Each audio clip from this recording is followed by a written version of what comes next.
You're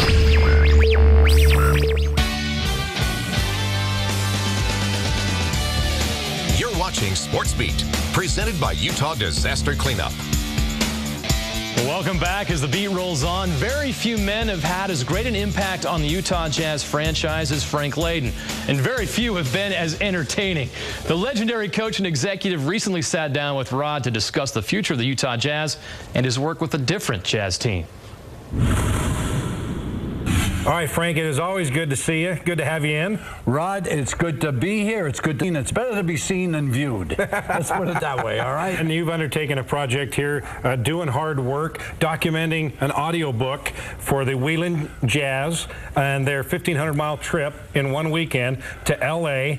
for a competition and then driving back. Why did you want to get involved with that, and why did you want to lend your name and your voice to this audiobook? Well, you know, at first I was like most people.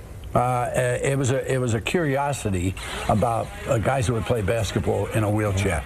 You have to see them and you have to be with them to realize just what great athletes they are. But I'm fascinated by the idea that they do it because they want to play. They love it. Yeah. There's no big contracts in the future. There's no scholarships. There's nothing else except that they are accomplishing an opportunity to compete in a sport that they love, and they do it very well.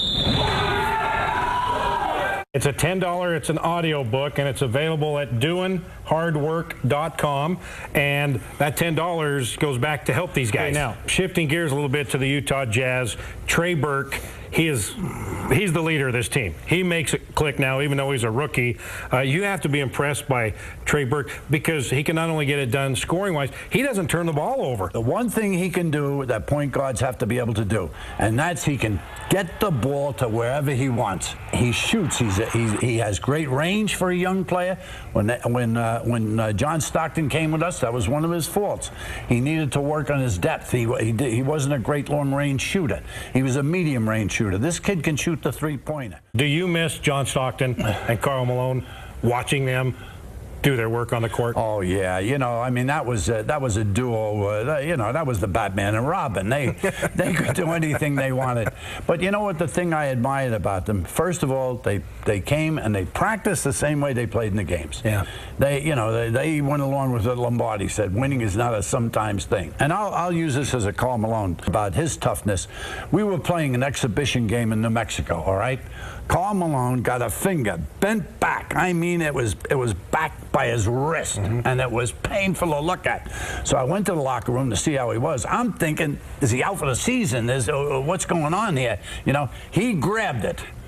All right, the doctor said, "What are you doing? They think we got to take this guy to the hospital. This might have to boom." He had it back. He says, put the tape around these fingers, and he went back out there and he played in the second half in an exhibition game in New Mexico. Someone asked him after the game, "Oh, you know, you were in pain, and you know, you're going to have an X-ray tomorrow. You're going to do this and everything." He says, "You imagine how many people traveled a long distance and paid a lot of money to see me play tonight?" He said, "I couldn't let them down." Well, you know, who's that? That's a man. When he says that, he's a man. The Jazz are going to be just fine, and they're going to be a good team.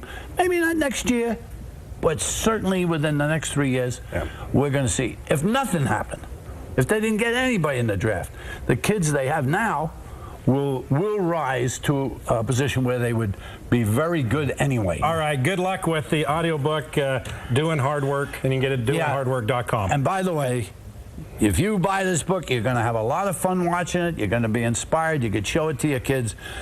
Every penny of it is going to help people who need it. All right. Frank Layden, the one and only right here. All right, great stuff as always from Frank. Well, Trey Burke was named the NBA Western Conference Rookie of the Month for December.